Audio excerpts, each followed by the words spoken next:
September 14th, 1943, Charlestown, Indiana. The Ohio River glittered a quarter-mile to the south, indifferent to everything happening on its banks. Inside Building 12 of the Indiana Ordnance Works, a man named Raymond Kowalski pressed his hands flat against his workbench and stared at them. They had been yellow for 6 weeks. Not the yellow of sunburn, not the pale yellow of a man who doesn't sleep enough. This was deep chemical yellow, saffron and sulfur, the color of something going wrong inside a body. His nail beds, the whites of his eyes. His wife had stopped sleeping in the same bed. His children had started calling him the Yellow Man, first as a joke, then as a fact. Raymond Kowalski was 31 years old, had been working at the Ordnance Works for 14 months, and he had just begun to understand that nobody was going to tell him what was happening to him. Around him, on the floor of Building 12, the work continued without pause. The mixing drums rotated on their bearing assemblies with a sound like far-off thunder. The overhead lights threw everything in a flat industrial yellow that, on the faces of the other workers, made it impossible to tell the healthy ones from the sick. Raymond had tried over the past weeks to count the men he knew had turned. It was not a small number. It was not something you could dismiss as coincidence or bad luck or the particular vulnerabilities of one man's constitution. It was a pattern. It was everywhere.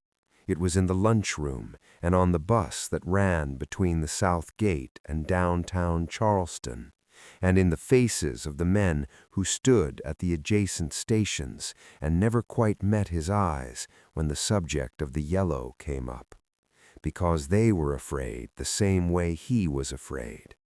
And the fear of that particular kind, the fear that you might be being destroyed by something invisible, and that the people responsible for your safety already know it, does not communicate itself through eye contact. It hides. It goes to work. It presses its yellow hands flat on the workbench, and it stares. He walked to the foreman's office at the end of his shift. The foreman, a thick-necked man from Louisville named Garrett, didn't look up from his clipboard when Raymond knocked on the open door. Raymond asked the question he had been rehearsing for 3 weeks. He asked what the yellow meant, what the chemicals were doing, whether there was a doctor he could see, whether anyone knew. Garrett finally looked up. He looked at Raymond the way a man looks at a malfunctioning machine, curious, analytical, faintly annoyed. He said the company doctor had reviewed the cases. He said the discoloration was cosmetic. He said the word cosmetic twice, as if repetition could make it true. He said Raymond was still healthy enough to work. He said the work was essential to the war effort. He said, "Go home, Raymond. Get some sleep. Come back tomorrow." Raymond Kowalski came back tomorrow. He came back for another 11 months, until his liver began to fail in the late summer of 1944, and he couldn't lift his arms above his shoulders without trembling. By then, the discoloration had spread to nearly 1,000 workers across the Indiana Ordnance Works, men and women who had come to Charlestown to do their part, to build something, to earn a wage in a county that had known nothing but depression and hardship for 15 years. By then, the United States Army knew exactly what was happening inside those buildings. The Army had known for a long time, and it had decided that the workers of the Indiana Ordnance Works did not need to know. This is the story they buried. This is the story they classified and denied. and litigated into silence for 4 decades. This is what happened in Charlestown, Indiana, between 1940 and 1945, on the banks of the Ohio River, in a factory that made explosives for the greatest war the world had ever seen, and what it cost the people who built them. Before the Indiana Ordnance Works existed, there was nothing where it stands but flat farmland and river mist. The town of Charlestown, Indiana, had approximately 939 residents in 1940. It had a grain elevator, 2 churches, a school, and a rail siding. It had no industry to speak of, and no reason to expect any. The Depression had hit Clark County the way it hit all of rural Indiana, slowly, comprehensively, without mercy. Farmers lost their land, storefronts closed. Young men left for Indianapolis or Cincinnati and didn't come back. The county seat of Jeffersonville, 10 miles west, was not doing much better. This was the kind of American countryside that the New Deal had reached with one hand and missed with the other, present enough to raise hope, insufficient to change the underlying math. Then Germany invaded Poland. Then France fell. Then the British Army was rescued from the beaches at Dunkirk in a flotilla of small boats, and the United States Army looked at its ammunition stockpiles and understood, with a cold institutional clarity, that it was not ready for what was coming. The Army needed smokeless powder. It needed it by the millions of pounds. It needed facilities to produce it that were far enough from the coasts to survive a naval attack, close enough to rail lines to move product efficiently, and spread out enough across the American heartland that a single catastrophe couldn't cripple the supply chain. The Army needed a factory in the middle of nowhere. Clark County, Indiana, was the middle of nowhere. In April 1940, the Army Corps of Engineers broke ground on a 10,000-acre site on the flat bottomland east of Charlestown. They did not ask the farmers who owned that land. They paid them. There is a difference. The construction of the Indiana Ordnance Works was, by any measure, an act of industrial will that bordered on the surreal. The facility was designed to produce 1.5 million pounds of smokeless powder per day, a number so large it was nearly abstract. To achieve it, the Army contracted with the Atlas Powder Company, an explosives manufacturer out of Wilmington, Delaware, with a history reaching back to the DuPont dynasty. Atlas had made munitions in the First World War. Atlas knew how to build this kind of plant, how to staff it, how to run it. What Atlas had not fully reckoned with, and what the Army had chosen not to emphasize, was the toxicological reality of the chemicals involved. The primary feedstock for smokeless powder production was nitrocellulose, gun cotton, made through a process involving concentrated nitric and sulfuric acids, and further treated with compounds whose names most of the workers would never learn to pronounce. But it was another compound that would do the damage. It was the diphenylamine that the workers were breathing in Building 12, in Building 7, in the acid recovery units along the river road. Diphenylamine was the stabilizer added to powder to prevent spontaneous ignition during storage. It was essential, it was effective, and in sufficient concentrations it turned human beings yellow, damaged their livers, attacked their blood, and in high enough doses, killed them. The construction crews finished the basic facility in 11 months. 11 months, on farmland that had grown nothing but corn the previous spring. They built 394 separate structures, not buildings in the ordinary sense, but reinforced concrete magazines, acid tanks, powder drying units, and processing facilities arranged across the flat Indiana landscape like pieces on a board game designed by someone with no regard for human scale. They built 168 miles of internal roads. They laid 35 miles of railroad track. They erected their own water treatment plant, their own power station, their own fire department, their own police force. By the spring of 1941, the Indiana Ordnance Works was, in terms of land area, the largest manufacturing facility in the history of Indiana. By the summer of 1941, it employed more than 6,800 workers. Within a year, that number would grow past 20,000. Those 20,000 workers came from everywhere Clark County had to offer, and from further. They came from the hill country of southern Indiana and the tobacco farms of Kentucky across the river. They came from Louisville and from the smaller towns of the Ohio Valley.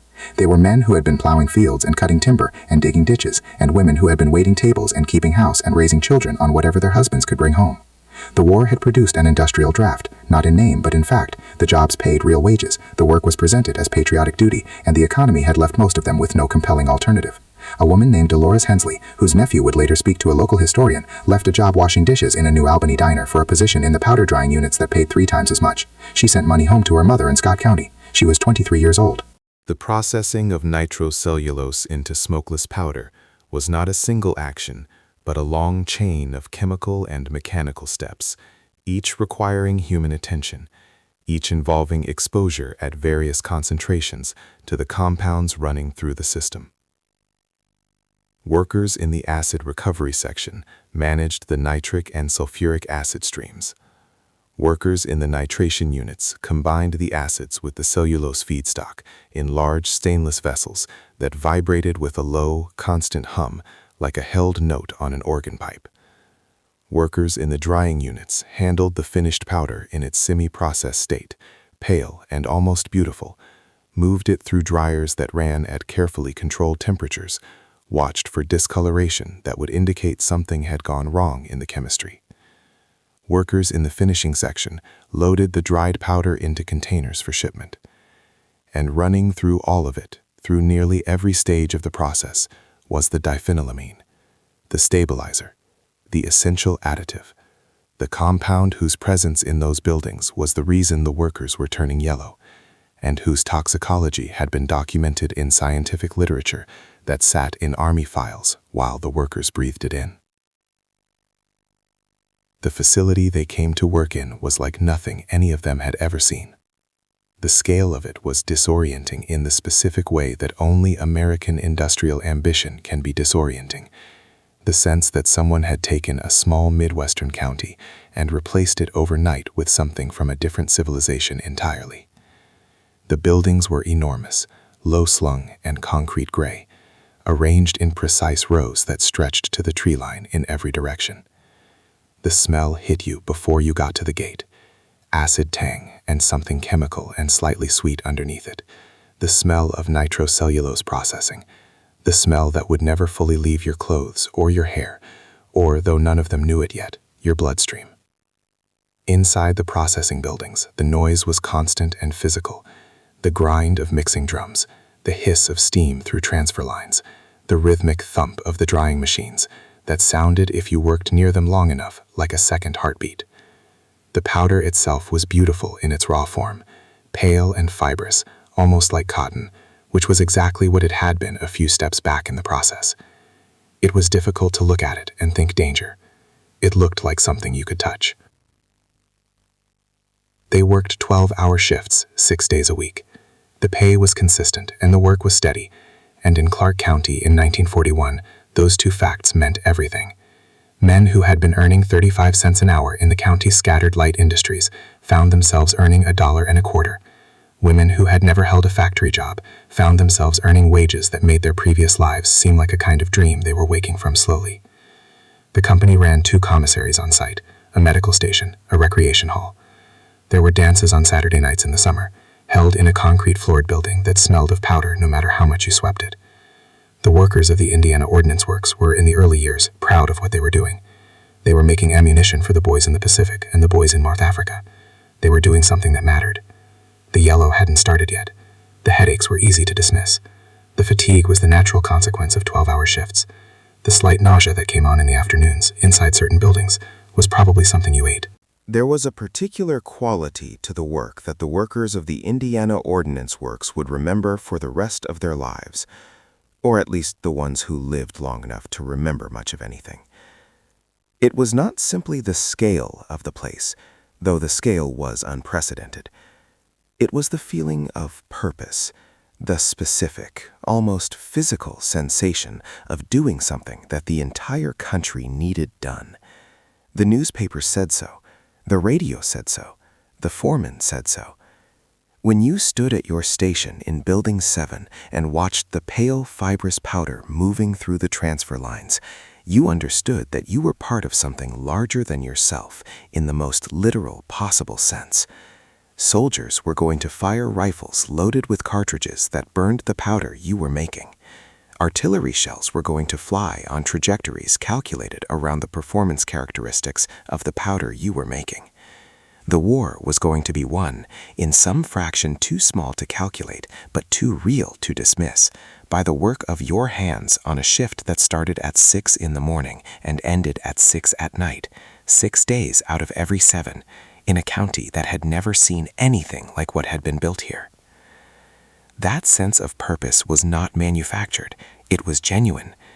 It was also, in retrospect, the mechanism by which the people doing the work were persuaded to accept conditions that they should not have accepted, and to keep accepting them, and to tell themselves that the discomfort and the discoloration and the persistent headaches were the reasonable cost of doing something important. Purpose, wielded by institutions that do not share its burden, is one of the oldest tools of exploitation in the American industrial vocabulary. The first cases of marked skin discoloration appeared in the autumn of 1941. They were not a surprise to the medical staff. The Army and Atlas Powder Company both had access to industrial medicine literature that documented the toxic effects of diphenylamine exposure, literature that went back to the First World War, when European munitions workers had experienced the same yellowing, the same liver stress, the same blood abnormalities. The compound was not a mystery. Its effects on the human body were not, at the institutional level, unknown. What happened at the Indiana Ordnance Works was not ignorance. That distinction matters. It matters enormously. By early 1942, the Army's own medical officers had begun compiling internal reports on the extent of chemical exposures at the facility. Those reports went up the chain. They did not come back down in the form of warnings to the people doing the work. The production numbers climbed throughout 1942 and 1943. The Indiana Ordnance Works was producing more smokeless powder than any comparable facility in the Allied world. The D-Day landings in June 1944 would be supplied in part by powder made in Charlestown, Indiana, by men and women whose skin had turned the color of old mustard. The facility processed more than 800 million pounds of powder over its operational life. 800 million pounds. The Army was not inclined to interrupt that kind of production for the purposes of worker health. The war did not offer that luxury, or so the argument went. And so the internal reports accumulated, the cases of jaundice multiplied. The medical station on site treated workers for liver complaints and sent them back to their units. The company doctor continued to say the word cosmetic. The foreman continued to say the work was essential. The essential work continued.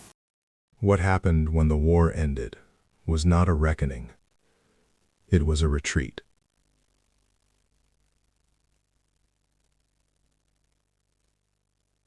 The Indiana Ordnance Works went into reduced operations in the autumn of 1945 and was formally mothballed by the end of the year. The 20,000 workers who had staffed it dispersed back into the Clark County economy, or left the county entirely, taking with them the yellow that had faded from their skin, slowly, over months, and the damage that had not faded from their organs. Atlas Powder Company withdrew its operational presence. The Army Corps of Engineers locked the gates and posted signs. The 394 buildings sat silent on the flat Indiana bottomland, the processing equipment still in place, the acid tanks still holding residue, the soil beneath the drainage fields beginning its long, invisible contamination.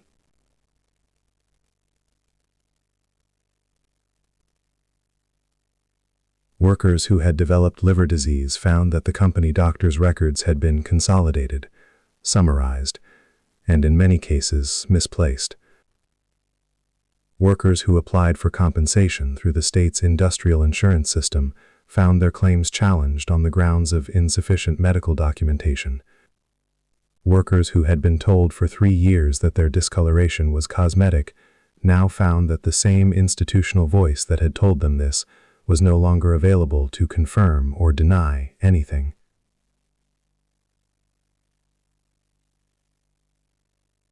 Raymond Kowalski, who had pressed his yellow hands flat on a workbench and asked a question that deserved an answer, died of liver failure in 1951 at the age of 39.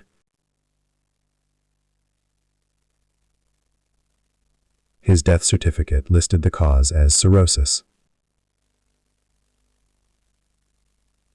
Marta, his widow, filed a compensation claim that was denied in 1952 and again in 1956. She stopped filing after that.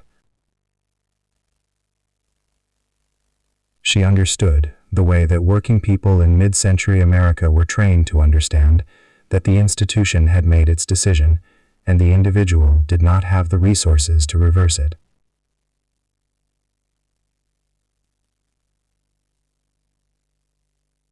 The internal Army reports documenting the toxic exposures at the Indiana Ordnance Works remained classified for more than 30 years. They were not released through normal declassification processes. They surfaced, in fragments, through the dogged work of local advocates and labor attorneys in the late 1970s, when the Environmental Protection Agency began investigating the Indiana Ordnance Works site as part of the newly created Superfund program.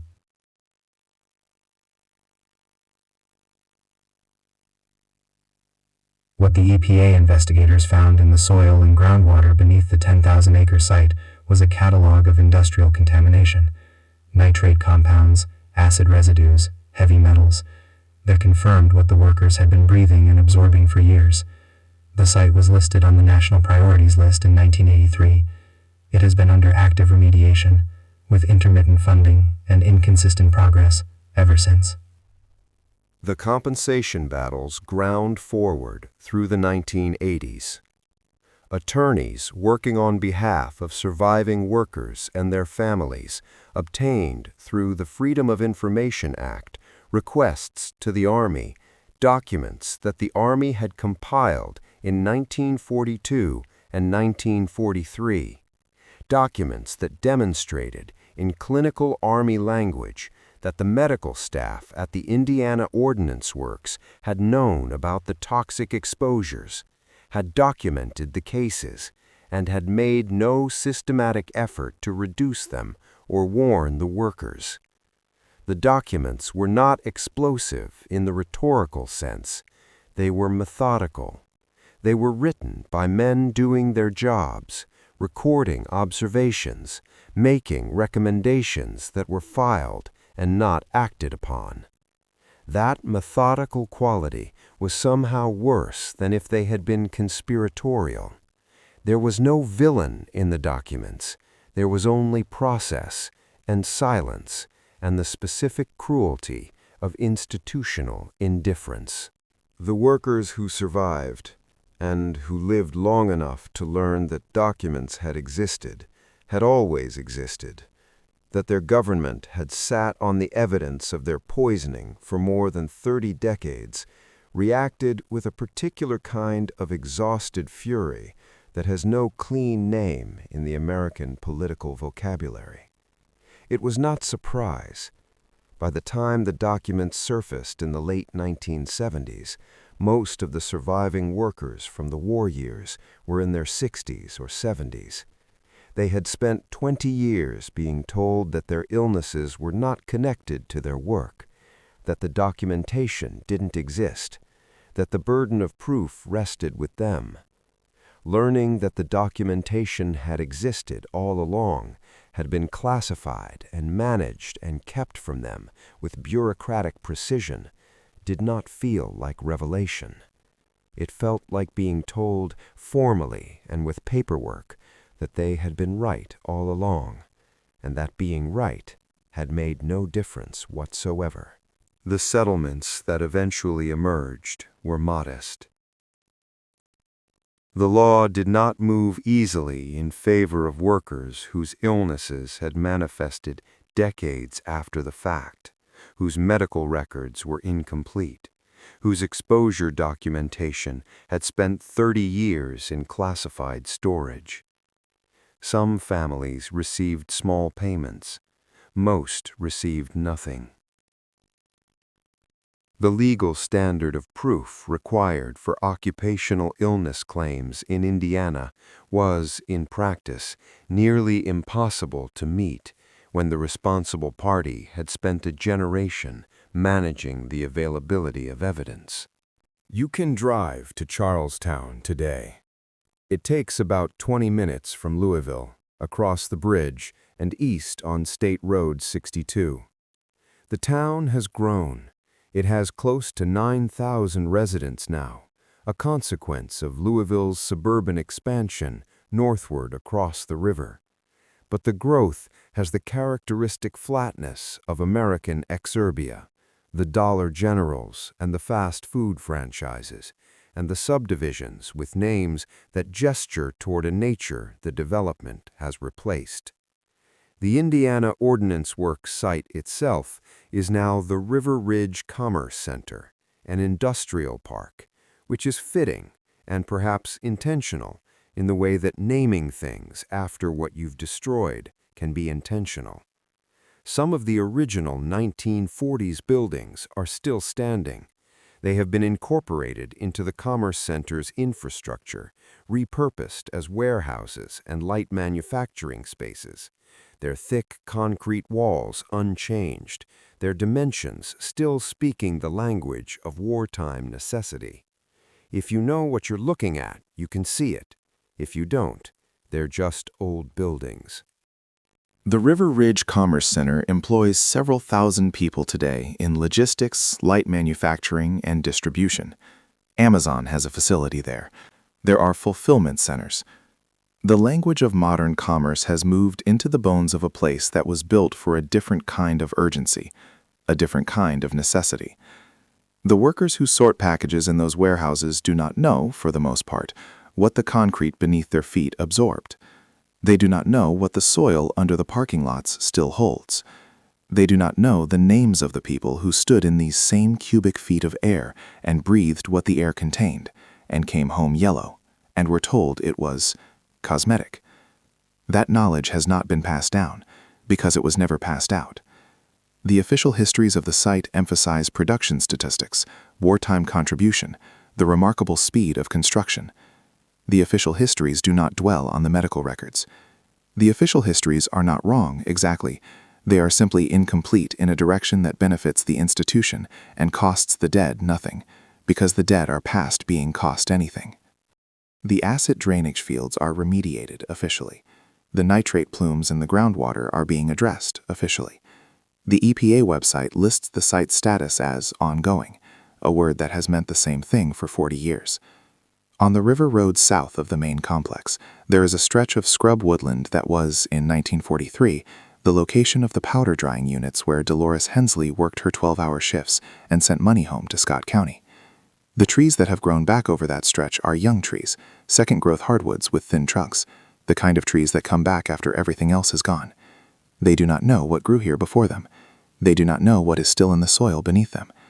They grow in the particular silence of a place that has been emptied of human memory, the wind off the Ohio moving through their branches, and nothing left to say. Raymond Kowalski asked a simple question in a foreman's office in 1943. He was 31 years old and his hands were the color of saffron, and he wanted to know what was happening inside his body. The answer existed.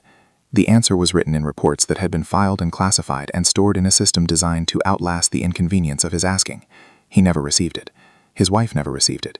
His children grew up with the outline of a father whose body had been used as a component in a production process and discarded when the process no longer required him. The men who made that decision did not go to prison. The company that employed those men paid no fine commensurate with the harm. The army that classified those reports issued no apology that was not forced from it by litigation. The buildings stand, repurposed. The river flows. The wind moves through the young trees on the river road, and somewhere in the Charlestown Municipal Cemetery, in a plot that his widow could barely afford when she bought it, Raymond Kowalski has been lying in Indiana ground for 70 years.